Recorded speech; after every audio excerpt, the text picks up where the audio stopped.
Welcome into Talk the Dog, the show where we find a bone to pick and a take to give. These are not hot takes. These is dog takes. Can I talk that dog? What's up? Really like that. You really like that?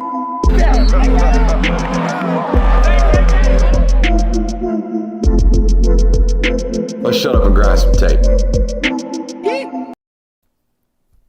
Hey, happy Wednesday to you. Little news for you. Last show, best show. Last show of the week, boys. Let's fire it off. That is right. It is the last show of the week because tomorrow, my wife and I, we celebrate 4 years of marriage. That's right. October 12th, 2019.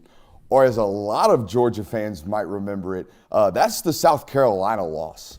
And you got to understand something. I was working for Sports Illustrated at the time. I see in the face. You got to understand something about my wife, okay? She honestly could care less about football. It's not that she doesn't like it. It's just that she doesn't really care. She doesn't care what exists around the world of football. Honestly, it's it's kind of a microcosm of our relationship. It's the perfect balance for a psycho like me who lives, sleeps, eats, and breathes football. When I get done with it, I don't need to be talking or watching or being around no more football. I need to be around anything but. So that makes her the perfect fit for me. But nonetheless, when it comes to that day, when it came to her getting married and the day of her dream, the day of her dreams as a child or as a young lady or whatever, she dreamed her whole life of a fall wedding. So when it came to that day, that was not going to be anything that football was on her mind about. That was something that was about a fall wedding, right? Envisioning the foliage and the pictures and all that good stuff. And we did. We had a tremendously beautiful wedding. For all of you listening right now or in the comments or in the chats saying something like, fall wedding, couldn't be me, bro. Wouldn't be me. I wouldn't be going out like that. Football, are you kidding me? I wouldn't be doing that to my boys. Couldn't be me. I'm just going to let you know that for me, if that's you, that's fine. All more power to you. But for me, I might have complained a little bit, but there wasn't going to be no, I'm going to go down dying on this one. I'm like, look, man, when you get married or if you're entering a marriage, just be careful about the battles you pick. I wasn't about to pick a battle over a South Carolina football game, to be honest with you. Now, that might sound crazy to some people, and I was even employed to cover them. But to me, it wasn't a battle that I was going to go down with. So tomorrow, again, my wife and I, we do celebrate our 4th year of marriage, and I could not be more thankful for her. You know, I hear a lot of times, people give me a lot of kudos for my work ethic and how hard I work, and you guys know this. And people are like, hey, man, you got to slow down, And that's all great, and I appreciate the comments and the compliments, rather, about my work ethic. I think it is one of the things that sets me apart, and it's why I am who I am. But that being said, man, for every hour I'm burning at burning at both ends, for every time I'm going away or chasing a story or chasing a piece of content, that's my wife raising our children by herself in that moment and in that time. So my wife's work ethic is mine times 2. Okay, so understand that. So for that right there, for Haley Austin, let's give her 3. I do truly love and adore my wife, and I'm extremely thankful for how lucky I am. I think about all the things in my life that I'm grateful for, and a lot of them are dumb luck. I'm gonna be honest with you. I think a lot of the career path is work ethic based, but a lot of it is running into some dumb luck, having some good breaks every once in a while with you. And I think that's a lot of life, but every single bit of like positive turn in my life, I can almost date back to the day I bumped into her. So shouts out to that woman. She is my rock. I appreciate her tremendously. So you guys have had a chance to meet the wife. Yeah, and the kiddos, nice. And that's dope. I'm glad. That's one of my favorite things about building this down here, that the family gets to be the family. Like y'all get to be around them as well and get to watch the kiddos grow up. So that's dope. Yeah, they're a great welcoming committee every day. Get to see them outside, get to say hello. Carter called you his friends yesterday. He did. That made my day, honestly. Yeah, that's dope, man. That made my day too when y'all came over with a smile on your face talking about the boy. Yeah, man. So shouts out to the wife. How we feeling today, boys? Welcome into the show, by the way. Doing good. It's kind of that part of the semester, though, where it's kind of getting a little hectic. Yeah. Not going to lie, yeah. Are we past midterms, at midterms? No, we're at midterms. We're at midterms. We're at midterms. Yeah. Yeah. I can tell by the article production rates. I just put one out. I'm just fucking with you. I'll pick it up. That's my job, to pick it up. What's up, man? How you doing today? Chilling, man. I'm kind of enjoying this rainy day. Honestly, not going to lie. You enjoy a little rainy day. I like a every good once in a while? fall rainy day when you're driving around and it's cold outside. You're like, this is kind of nice. A little water on the tire. Yeah. Yeah. Smell it when it hits concrete. Exactly. Yeah. Exactly. That's one of them smells. It is. I mean, one of them smells is almost like a very familiar smell when you walk into a kitchen, whatever your favorite smell is in the kitchen. Rain on an asphalt is one that we all resonate with. I don't know if my foot hurt this morning because of the rain. I think I'm getting into that age in my life where like joints start to hurt because of the rain, or the barometric pressure, if you will. How about me with a scientific term? But I also think it might be just because my foot hurt. You know, I might have. I think I need new running shoes to be honest with you. But you know, that's a me problem. Yeah, we don't have play. Hold on. Welcome into tonight's show. We got a loaded one for you tonight. It is our last show, so we're going to be giving you our final thoughts on that Vandy game. Does Kirby Smart hate Vandy? We're going to talk about it tonight. Athens After Dark apparently is a subject we're talking about tonight. Can't wait to talk about that. Don't necessarily have any presser thoughts for you, but I do have a special guest appearance that we're going to throw on you guys tonight. Other than that, I do think we need to knock out these player props. Our folks over at Prize Picks, promo code Brooks today, you get a 100% deposit match over there with those guys. What does that mean? Up to $100, you'll get $100 matched instantly if you sign up today using promo code Brooks. Unfortunately, the promo codes are only available for new users. However, okay, if you're an OG, if you're one of them guys and gals that have been around this network for a while, just continue to support those that support us. Wherever you're doing your player propping, make sure you're doing that propping over there on prizepicks.com because, hey, they are family, so support us over there. Let's make up some player props. We don't have Georgia ones available today because they are a 31.5-point favorite against Vandy. Ain't going to be setting player props on games that you have no idea how often guys are going to be playing. So we thought it'd be fun. Let's make up some of our own in the honor and in the name of our friends over at Prize Picks. I just double-checked that you not have them up. Yeah, I was looking at them. Yeah, it's all good. All right. What do you got for us, Jay Will? First one I got lined up, Carson Beck, 280 passing yards. So let's assume Carson Beck plays 2 drives in the third quarter. Okay, 2 drives in the third quarter, and I would imagine for him to be out of the game at that point, they're up 35 points. So let's say it's a 42-7 football game. That means, does Georgia have the ability this year to score 42 points without Carson Beck throwing for 280 yards? I'm going to say no. I'm going to take the over on that with that basic math principle right there. Did I tell everyone, make sure you hit that thumbs up button, like, subscribe, rate, and review? If you haven't, make sure you did. You did. But I'm going to take the over on that one. What about you, Kirb? I had Carson Beck at 325. That was going to be my line. But another one I've got is Brock Bowers, 150 receiving yards over or under. Oh, you did some too. Okay. All right. 150. 150. That's a lot more than I put the line at. 150. I think the line should be set at like 95. That's exactly what I put it at. 95. 150 steep for me. Well, here's the deal. Now, if this were a Ohio State football team, if this were, I don't even know. I don't want to accuse Ryan Day of such matriculation or manipulation, I should say. But some of I was struggling there. Some of these football teams that want to win Heismans, they'll go out and they'll feed. They'll go out and they'll eat. This will be a stack game. This will be, hey, let's make sure we get him 150 in the first half, in the first 3 quarters. But that ain't Kirby Smart's get down. I could see an 8 for 88 in this football game. The reason I put it at 150 was just because Mike Bobo, as we've seen, when you get a guy rolling, he tends to feed him more one. And the fact that it's Brock Bowers, I mean, he's 1 broken tackle away from making it a 90-yard reception. This is a fact. So that's kind of why I was leaning 150. Going against Vanderbilt, probably the worst SEC team you're going to play all year. Is there a single player on Vandy's defense that could run down Brock Bowers in open field?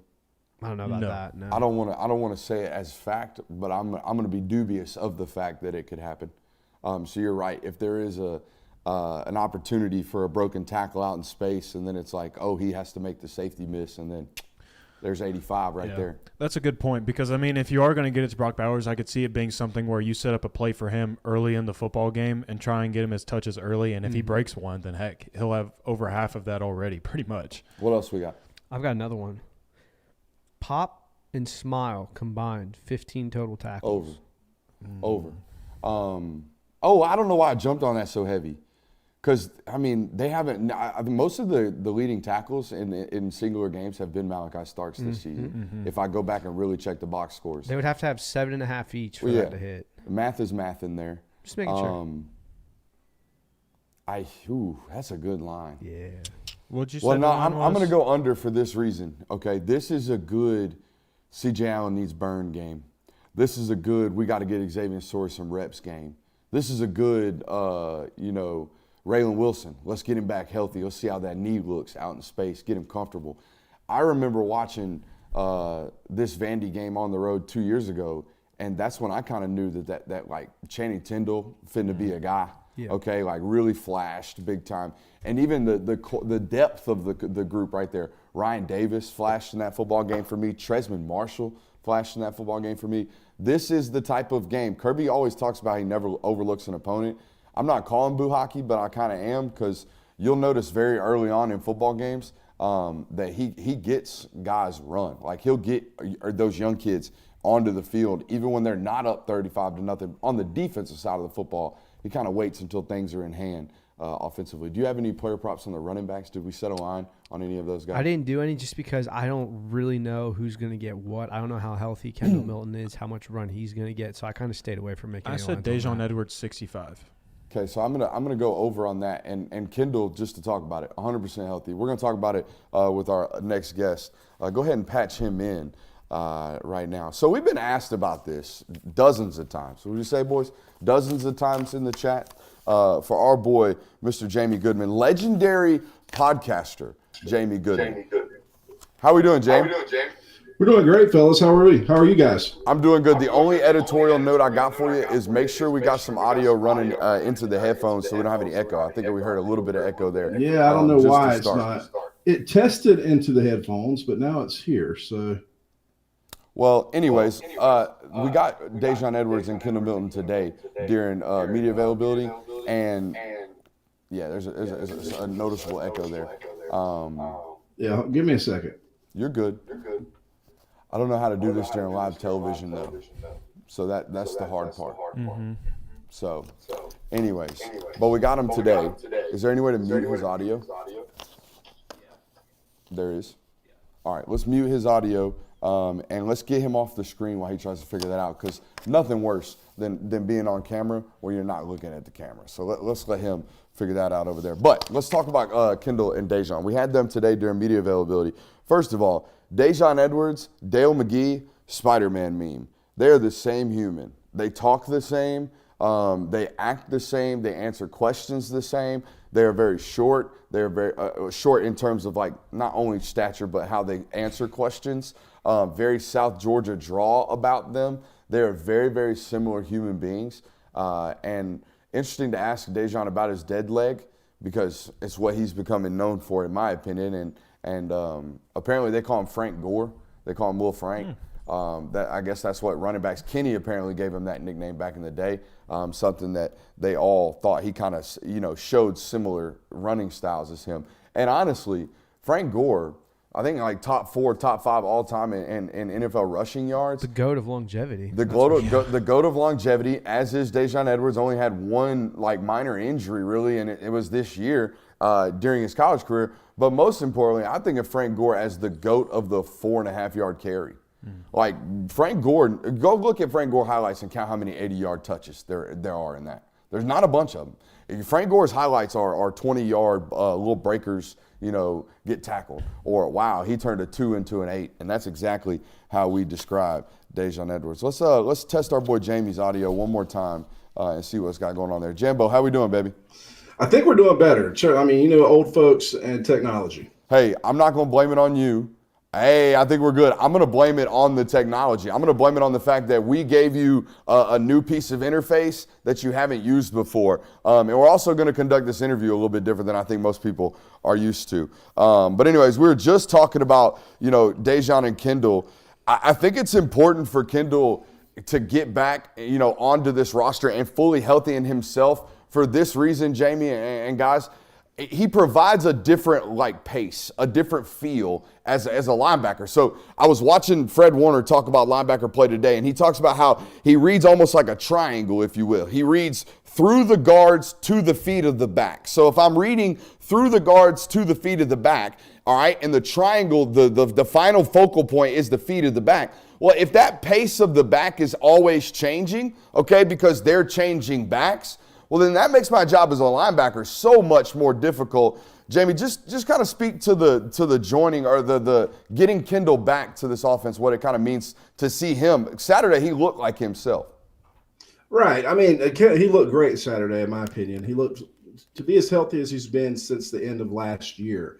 But aside from just providing depth, which we need, I mean, Kendall's a 6 yards to carry back, and he's more physical than anybody that's active on our roster right now. So it does provide a different look. And I think, I mean, pairing him with someone like Dejon, as you said, that is starting to make a name for himself with that dead leg, it's nice to have that change of pace. Absolutely. Yeah, and I think especially with how well Carson played and how well Brock played on Saturday, I think Kendall's performance kind of got thrown under the radar a little bit. Not a lot of people were noticing it because everybody else around him was playing so well, but it was definitely good to see him back. And I think he does provide another element to this offense. He had a play Saturday where he kind of got like pinned up with one leg and like landed on one foot and put one hand on the ground and just like it's the burst and the contact balance and that like suddenness that I remember he showed like third against game of the Auburn. year against Tennessee. Tennessee, Dude. Tennessee, he gets smacked on the sideline at home in 2020 and just like, or 2021 and just like ping pongs off the guy. The defender just bounces off of him. And I remember Kirby after the game going, man, freshman backs don't get hit like that and just continue to run. It's fun to watch that. And again, it's a total different pace than what Dejon is. Like Dejon, you almost gotta unzip your feet really, really early because he's gonna make you miss. Whereas Kendall, man, you gotta bring your hat. Like it's two totally different styles of running. And I'm excited to see, Kendall get back healthy. Do you have something, Kirby? I was going to say the Kendall we saw on Saturday was probably the closest thing we've ever seen to him looking like himself in 2020. Yeah. 2021, he was injured. 2022, he kind of had lingering injuries from that. 2023, that game on Saturday, he looked the most like freshman Kendall Milton. Absolutely. No, the change of pace is the biggest thing. I think this is a round robin discussion, and for me, it hasn't changed. Okay, when you look at the schedule in August, I looked at it and said, okay, yeah, Auburn road game might be tough, first road game for the quarterback, all right, and then the rest of the schedule, everybody wanted to point to Tennessee. My mind immediately clicked and was like, okay, Kentucky probably going to be a fraudulent 5-0, okay, probably going to be a good football team, but I circled Ole Miss in red letters. So you've gotten past the halfway point of the season. You've gotten past Kentucky, which leading up to last week's football game, everybody and their mama was like, this is the test. This is the test. Georgia's the line of scrimmage play.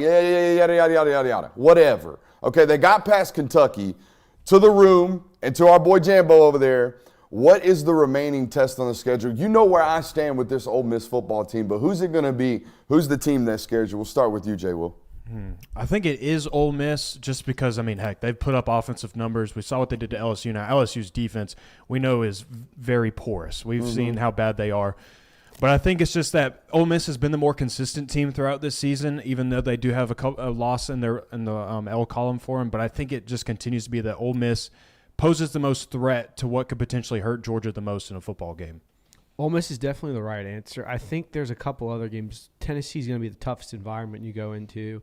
I think Florida's going to be the most unique environment you go into. Even though Florida's not a good team from what we've seen, it's still going to be a challenge. It's still going to be somewhat of a test. I think you're going to have different tests as you go on throughout the game. What do you got, Jamie? Season. I think I'm torn. Ole Miss, definitely a test. I mean, their passing offense is what it is. They have definitely a credible running game as well. But Tennessee and Knoxville and a quarterback that can do things to you that, we've maybe be a little suspect with. That's probably my biggest fear today. That may change between now and in November, but today I think I'm a little more fearful of Knoxville than I am Ole Miss at home. So the disappointments I've had watching on tape of Joe Milton's performance and lack of progression, It's the opposite story for their defense. Their defense is pretty havoc creating. Like, they get after the quarterback really, really well. Now, granted, they've played some pretty bad offensive lines, but who hasn't, to this point in the season? It's a lot of cupcakes on the preliminary schedules for a lot of these football teams. But Tennessee's ability to get after the quarterback while also playing that game at home, right? So the pass rush is one thing in a neutral field. It's one thing, when you're, an away team. But you get an additional, get off, an additional burst when you're playing at home in front of a loud crowd and teams are on silent counts or teams are on clap counts. So their ability to get after the quarterback, that being Tennessee, kind of would scare me. Their speed in the slot is the concern. It's everyone's concern when you play Tennessee. Are we going to be able to get after the quarterback fast enough and quick enough to where their deep shot passing game doesn't affect us and we don't have to cover forever? The Ole Miss football game is the concern and has been the concern for me because we've seen kind of what the perimeter run game with the quarterback has been, and it's not just this year. That's been the recipe for anybody having any type of rushing success against Georgia. You either design the quarterback run or you have a scrambling quarterback. Like Jaden Daniels had some success rushing the football in the SEC championship game last year, just scrambling when the pocket opened. Hey, as soon as I see grass, let me take it. Ole Miss has been the kind of fearful one for me for quite some time on this schedule for good reason. I mean, they're a good offensive football team, but man, Georgia at this point doesn't really get beat at home except for, on my anniversary.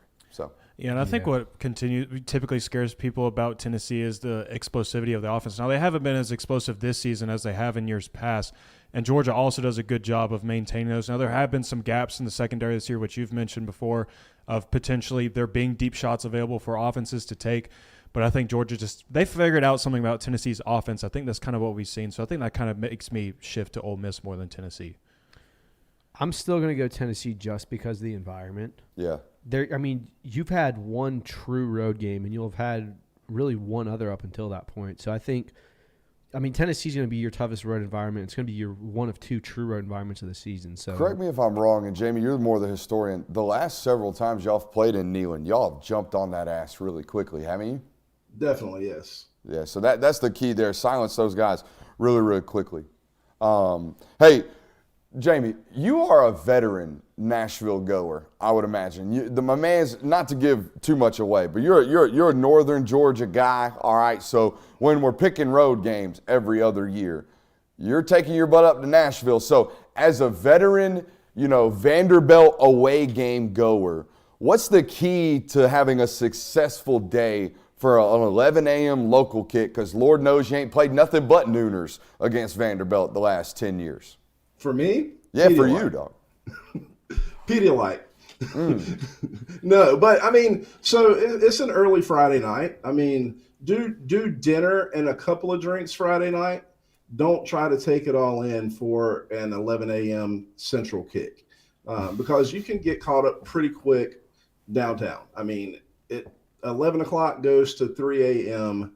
in the blink of an eye. It just happens that fast. So, first night, take it easy. Should we dump a hot take on them? Go ahead. It's a collective group hot take because we're all here. Nashville sucks. Nashville's overrated. Nashville's horrible. Now, not horrible. Nashville's just overrated, okay? Now, this is someone who's gone sober the last 8 months, so I'm just going downtown for vibes. Now, this is how I know Nashville is overrated and other cities aren't. I've been sober in Austin. It's fun as hell. I've been sober in Athens. It's fun as hell. There's vibes around the town. Nashville's mid. Nashville is filled with nothing but tourists, nothing but group parties, bachelor parties, bachelorette parties. It is a touristy vibe town, and if you're not going there just to get blackout, it's not fun. And guess what? Like we talked about the other day in here, off show, if the baseline is I gotta get blackout, Midtown. Midtown. Nashville is mid. That's a horrible take. It's horrible. Why? Why is it horrible? You sound like someone that's probably been to the four biggest bars in Nashville. No, we hopped them. We hopped them. And what did you do while you were there? When you were hopping bars, what were y'all doing? What was the conversation like between you guys? We're big. When we go out, we're big people watchers and a couple drinks a bar guy. Like you grab a drink. I'm a Red Bull sugar-free cranberry guy. No alcohol. Get a weird ass look every single time. My man's over here is Crown and Coke. okay? Or vodka Red Bull. Or vodka Red Bull, and you're just a straight whiskey the crowd's drinker, right? probably just a little mature for you guys. I mean, that's probably one of it.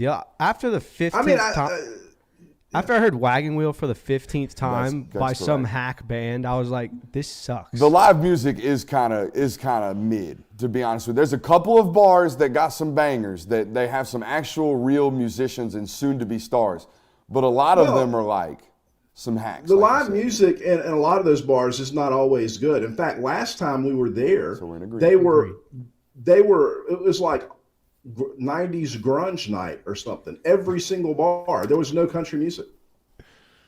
So I think we missed on this. I think some people think Nashville's great. I'm out. Nashville is a fun trip. I mean, it's not somewhere you want to go, but if you're doing it once every 2 years, if you can't find fun in that, you don't know how to have fun. I'm with you there. I mean, again, we shouldn't have gone in that hot. Just there's better cities. And there's better cities. Maybe that's my problem, because this will be my third time in like a year, because we were up there for SEC Media Days, and now we're going this week, and I was there on spring break last year. Yeah. So maybe it's just I've been doing it too much over the last year. All right. Okay, let's do this. You can't do Y'all are going to be there. Y'all will be there Saturday night, right? I will. The boys are coming home, but yeah, I'll be there with you. Yeah, well, so you come out with us, and then let's have this conversation next time, and you'll see the difference. All right. You know who will be the unbiased observer? My wife. We'll bring Haley with us, and we'll see what happens. So perfect. How about that? The Austins and the Goodmans hitting the town, maybe with some special guests as well Saturday. And, we'll have the Miltons with us. Oh, well, just come on, man. We got a lot of people watching. You ain't got to just give all the goods away. But anyways, so yeah, Nashville, all right. But no, I love the advice here from Jamie on the game day. If you're going up, take it easy on Friday night. Don't be getting too outrageous, because Saturday, early call right there at 11 a.m. kick. So we'll all be there. We'll all be in attendance. So it'll be fun. It'll be a good time up there. But yeah, make sure you hit that Pedialyte. I would go before bed and in the morning. Okay, make sure you're stacking them electrolytes in there.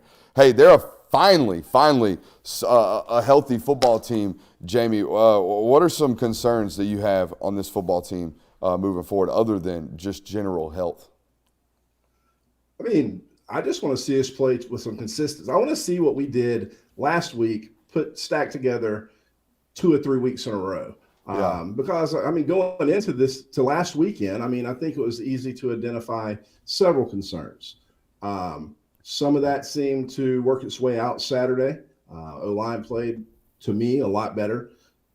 Offense clicked. If we can do that this weekend in Vanderbilt, and then obviously in Jacksonville, then my concerns will start to diminish. But right now, I still have all of them. Let's see it happen more than once. I still have all of them. Do it in the playoffs. You don't have to do that, but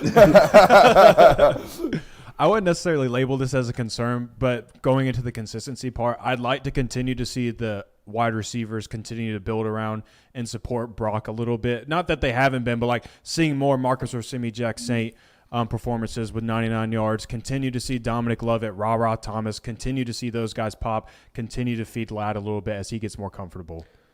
I think the one problem Georgia's ran into with beating the shit out of Kentucky last week is that a lot of people are going to expect that a performance like that is the baseline from here on out. Well, I think that was their expectations going into the week. That's why everybody was doubting them. This ain't the same Georgia, as if they didn't have a one-score win against Missouri last year, as if they didn't kind of look somewhat mid against Samford last year. Y'all remember that? Mm-hmm. Anybody remember they gave up 28 points to Kent State? Anybody remember that one? Yeah. It's like, wow. No, but that was the standard. You got to beat everybody by 40, or else everybody's doubting your existence, or your domination, I should say. So I guess the biggest concern would be, can they consistently live up to that expectation, or is it going to be doom and gloom if they don't, like all over again? I mean, it's always going to be doom and gloom with the base if you're not doing what we did the 2 natty years in the best games. That's just the way it is now. But I don't need to see 50-13. But I do need to see us able to inflict our will when we need to, because there's going to be a time when we have to. Mm-hmm. So back to the concerns, and we're going to go right into where we got a segment called the Satisfied Line here in a second that I want to toss around the room to continue on that you're never going to really satisfy the base comment from our man Jamie right there. My concern this year is the same concern I've kind of had every year, is like the moment you run into a football team that can actually maybe protect with a quarterback that can really like make proper decisions and has weaponry. So those are the teams that have always scared me with Georgia. It's never been the Michigans. Like Georgia versus Michigan, y'all are playing the same brand of football, and Georgia has better players. Like that's what it's been in that matchup, right? So it's almost become that in the Alabama matchups to me. Like y'all play the same style of defense, and your like star linebacker, the guy that's been playing great for y'all, was the third, fourth, fifth stringer on this Georgia. You see what I'm saying? Like they're all very, very like those are similar football teams. Georgia should beat those football teams. The ones that have always scared me on paper as an analyst when I watch them, it's the Ohio States from last year. It's the Washingtons from this year. I don't consider USC a portion of that because they can't consider you can't even consider them an admissible defense. So those are my concerns. Like, hey, and it's long-term concerns. It's the moment you got a quarterback that's able to, extend plays and take advantage of some good pass protection with some weapons around him. That's the moment it becomes problematic for this Georgia defense. Hey, boys, let's get into this satisfied line. Georgia is a 31.5-point favorite on Saturday, okay? So being a Georgia football fan, you three, okay, and me being the guy, the unbiased observer here, I know that there is a standard, and the standard is whip that ass and whip that ass early, okay? I want to be able to go drink profusely in the second half of this football game if I'm a Georgia fan on a Saturday. I want to have no stresses, and I want to be watching Brock Vanderbilt throw for some tutties in the second half. What is the line of satisfaction for the University of Georgia? How much do they have to win this game by? We'll start with you, Jamie, actually. I mean, for me, how much do they have to win by? No. The fanatical, the idiot, the guy in your mentions talking about right. It ain't good enough. How bad does Georgia have to beat them Saturday? So you have to cover, and you have to do it in a manner where you don't allow them in the end zone, so they don't get to score. So I mean, if it's like a 52-6. Yeah. That's what they're after. Ooh. That's brutal. What you guys think? If I'm getting a picture from my dad at halftime of a victory cigar and a bourbon, then that's exactly what that means. Georgia took care of business the way that the fans expected them to. Yeah, I think if Georgia covers and I'd say if allowing a touchdown might be a bit much. You might get some outrage out on Twitter a little bit. Yeah, I mean that's just that happens every time. Oh my gosh, the defense. People kind of get upset about it, but this Vanderbilt team's averaging like 28 points per game in conference play. They're not like. Wait till I tell you this stat. You got a bad one for me? Yeah. Mm-hmm. Okay. Is it in this segment or in the Kirby hates Vandy segment? I mean, we can use it for both. We could dump it whenever. Yeah. Okay. Yeah. Well, dump it now. Okay. No need to tease. Just give it to me. Come Saturday, it will be 1,505 days since Vanderbilt has scored a single point against Georgia. See, this is always a fun stat because it's 365 days in a year. So just tell me years. When was the last time they did it? The last time they scored was in 2019. The last time they scored a touchdown was in 2018. 5 years ago. So the last time they scored a touchdown, Monty Rice was a junior. Yeah. How about that? Because you think about it, they didn't play in 2020, which is kind of the segment I'm going at, and they've shut them out the last 2 years. The last time they scored a touchdown, Justin Fields was on the roster. Mm-hmm. That's right. Wow. That's intense. So if you think about it, Vanderbilt putting up like 10 this Saturday, that's not going to fly, bro. You're going to see people on Twitter like, I can't believe we ended this streak. I can't believe we gave up a touchdown to the Power 5 Division I football team. It's crazy. Yeah. So, yeah, everybody calling for an absolute drumming. I'm okay with it. I mean, I don't doubt it's going to happen. All right, but before let's get back to these kind of round-robin-y mid-season award topic discussions because we are halfway through the season, and there are some really good football games coming up. You got Missouri, you got Ole Miss, you got Tennessee. Rivalry game if it matters to you. To some people, apparently, Kirby Smart's biggest, different vibe change every single year is when Georgia Tech week starts. He hates Georgia Tech. Jamie, do you have anything on this? He absolutely despises Georgia Tech. The reason we know this, Pop was asked, where does Auburn rank on the rivalry rankings at the University of Georgia? And he said, Coach Smart would be mad if I didn't put Georgia Tech at the top. So do you have any insights on why in the hell he hates Georgia Tech? Yeah, I don't think it's just Kirby. It's those old school Georgia guys. I mean, the Tech was the rivalry then. You got to think the Florida rivalry was the Steve Spurrier part of it was they were getting to the middle of it. Think But visors are cool, Spurrier? what's that? Sorry, I was just riffing. You think visors are cool, Spurrier? Continue. Oh, yeah, no, my bad. No, but I think Tech was the rivalry every year prior to Florida igniting. So it's kind of entrenched in him, kind of like the Florida rivalry has been done that way with me. Yeah, I could see. I mean, in the '90s, to be fair, Georgia wasn't much of a rival with Florida. I don't remember, but Steve Spurrier beat the shit out of Georgia pretty good from what I remember hearing about from my dad. No, he did.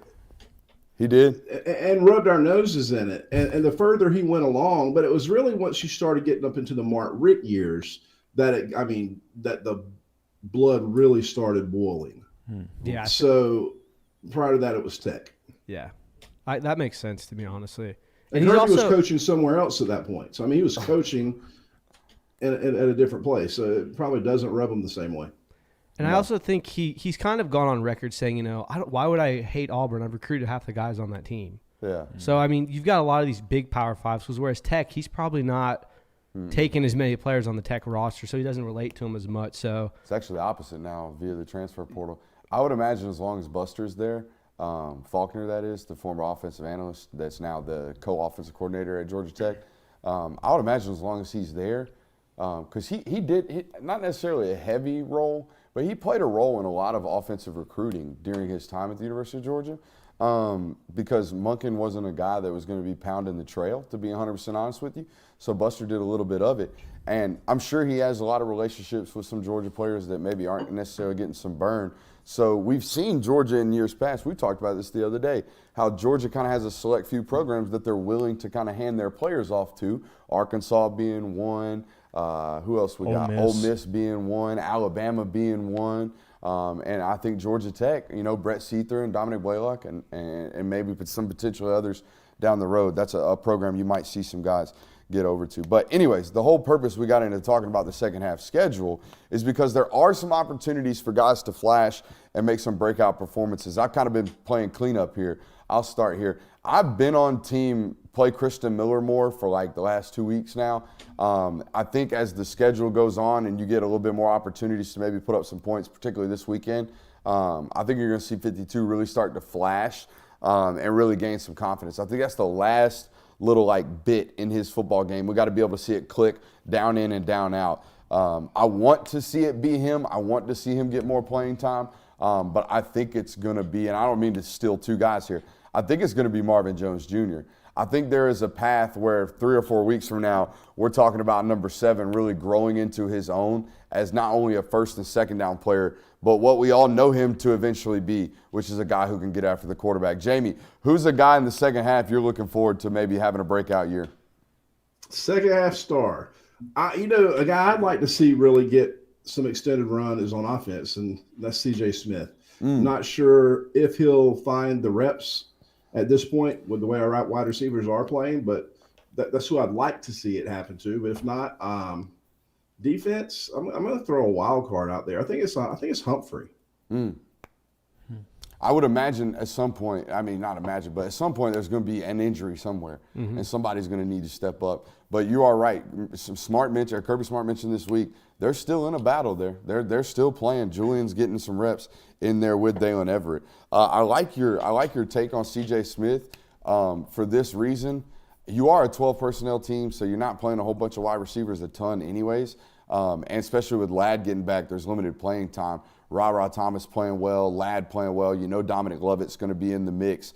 So Dylan Bell's going to be in the mix. Marcus Rasimi-Jack-Saint's going to be in the mix.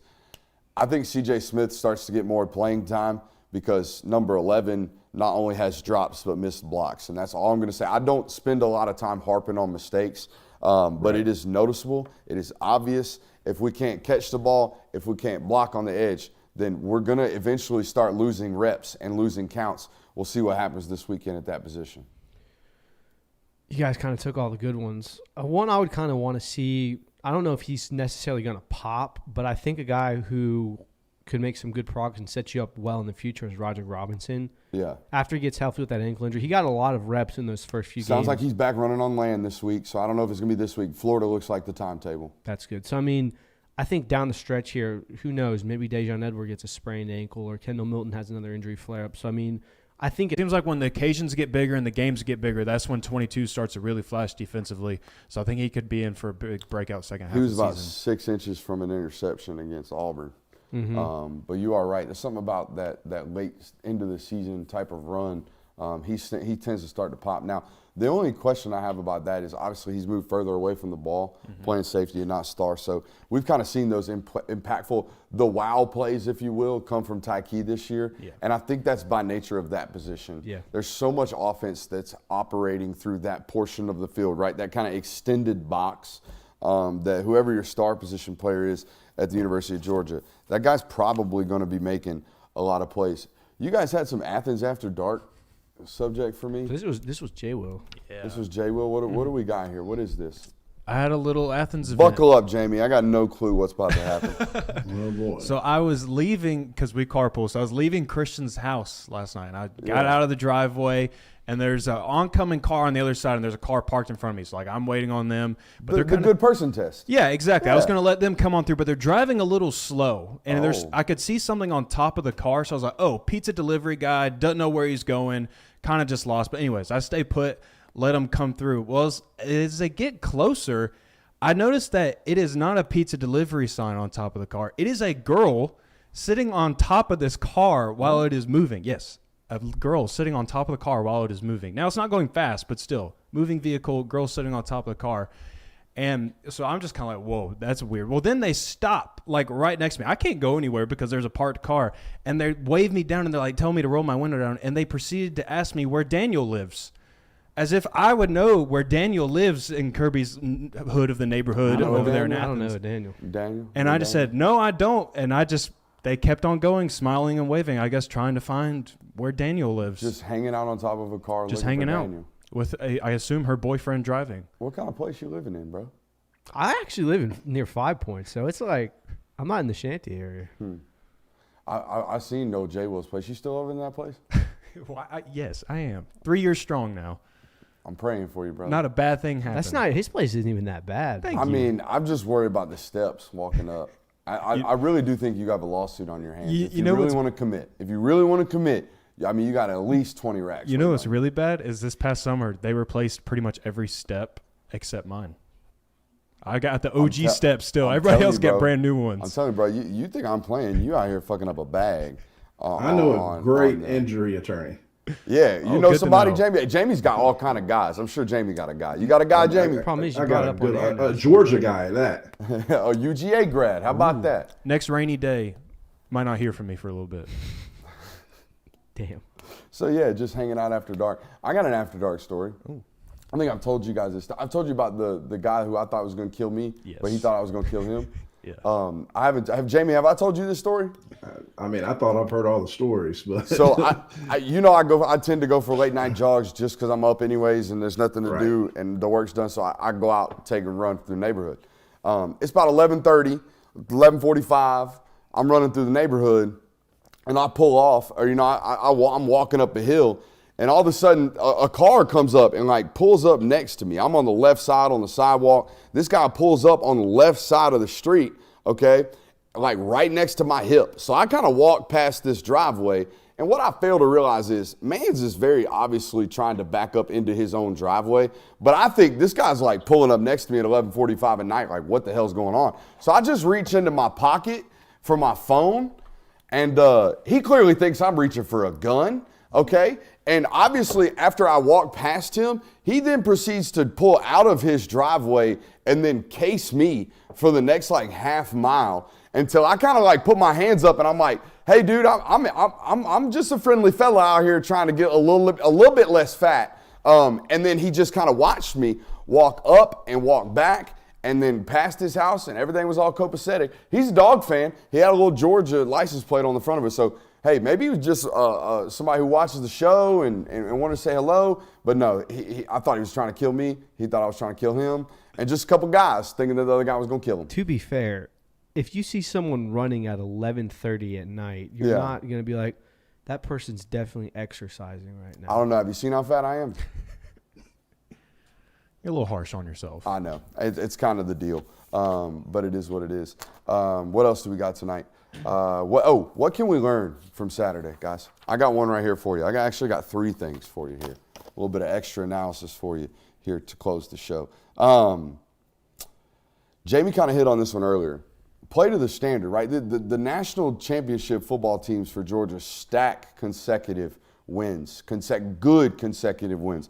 Play great, play flawless, play to the standard 2 weeks in a row. Show some consistency here. And if you do so, it'll allow you to do what we want to do next, which is get some type of game tape on Brock Vandergrift. I think one thing that really helped Carson this year was that last year and years past, dude got to operate offense. Dude got to go in there and like really take drives onto his own and really get to operate within the system. I know Brock's had a couple of opportunities to do that, but I want like free reign. I want like a full quarter where it's his, where he gets to go out there and kind of operate freely. I also want to see some old heads that are kind of banged up get out early. Now, I'm not saying this is a football team that's injured. In fact, I think they're healthier now than they have been at any point in this season. But I will tell you this, having some football experience myself, this is the time of the year as the winter starts, or as the temperatures start to change, as the season starts to fall, and as the schedule starts to flip over.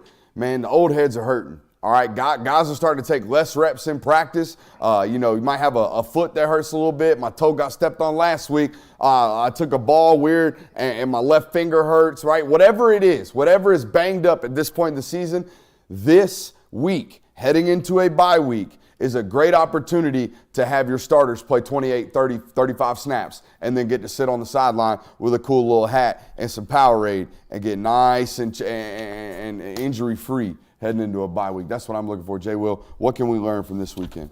Definitely to see the consistency of the standard, like you said, but even also going off of your injuries of like getting guys out early. I think it's a great time to figure out where your depth chart stands now.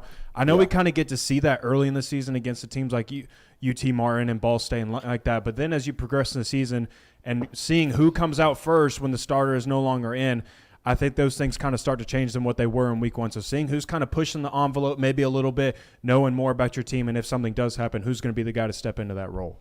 Well, this was actually the article I just put out before we went on air. So I did 3 things that you can prove. One of them is Saturday's win against Kentucky wasn't a fluke. It wasn't Kentucky had a bad game or Georgia, just got lucky on them. They're that good. That's a standard they should be playing at. Another one is the offense is in full swing now. They're full throttle. They've got everything all firing on all cylinders. And then the second one, or the third one I have, was Georgia can play kind of anytime, any place. It's an 11 a.m. local kick. You're away from Athens. You've only had one other game on the road this season. So the fact if you come out strong, it's not a ruckus environment whatsoever, but just playing well when you're not in Athens says a lot. Jambo, what you got?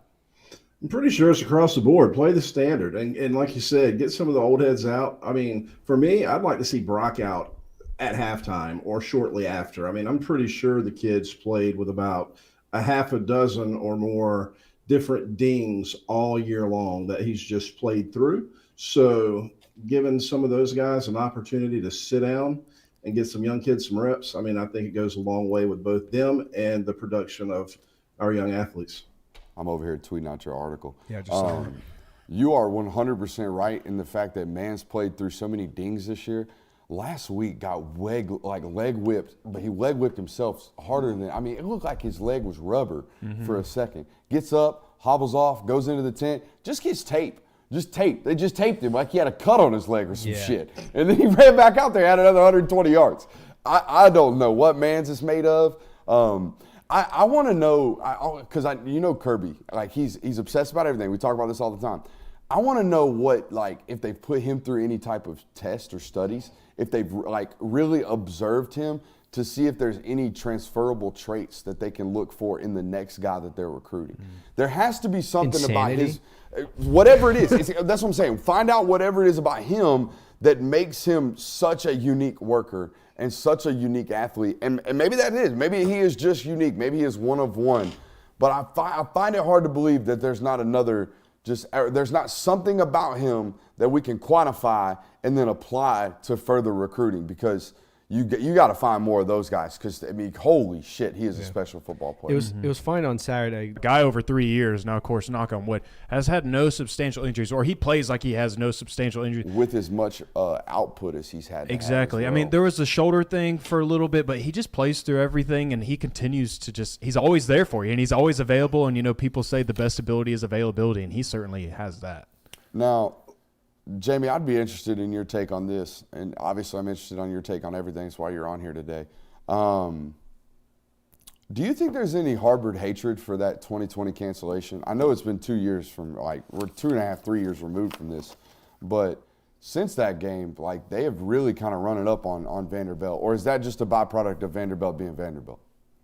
I mean, both. I think there is harbored hatred. There, at least there is for me.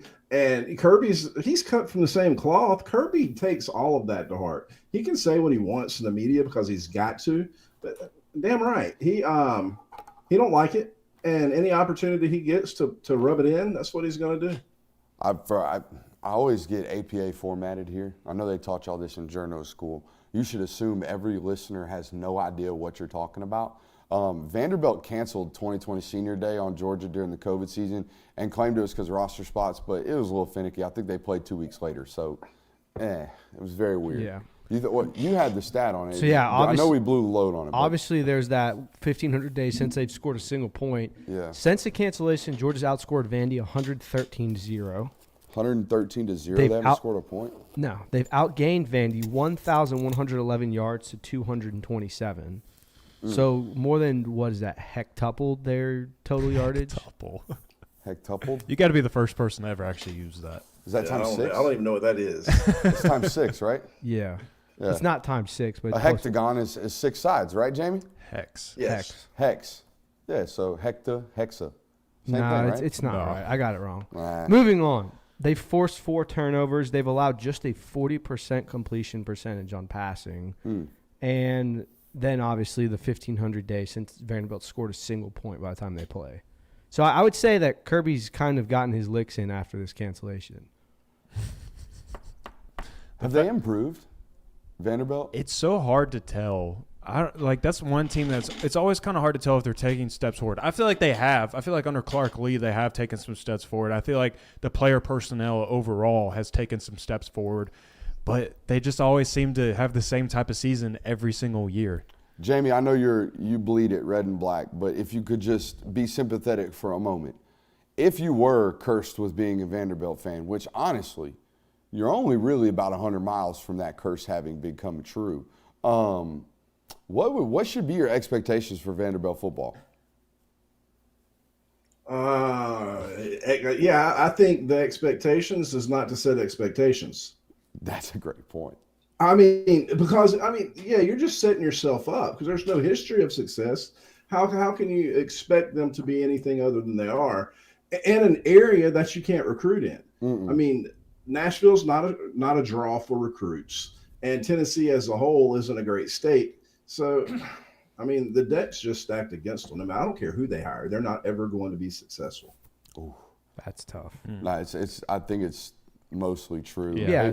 Because here's the deal: it's a matter of talent acquisition, and proximity to talent's a major portion of that. And they're always going to be little brother, no matter what. First of all, so they are the Georgia Tech to Georgia in that state, to Tennessee, and not only that, like they got mid-major programs in that state that ball out every year. Middle Tennessee State seems to be always good. Memphis seems to be always good. Okay, so there are a lot of competitive factors going on against Vanderbilt. Not to mention the resources allocated to that side of the athletic department is probably not on par. It's definitely not on par with the rest of the conference. Let's go around the room and get some score predictions for today. Actually, hold on. Before we do that, Jamie, you're our resident ticket connoisseur.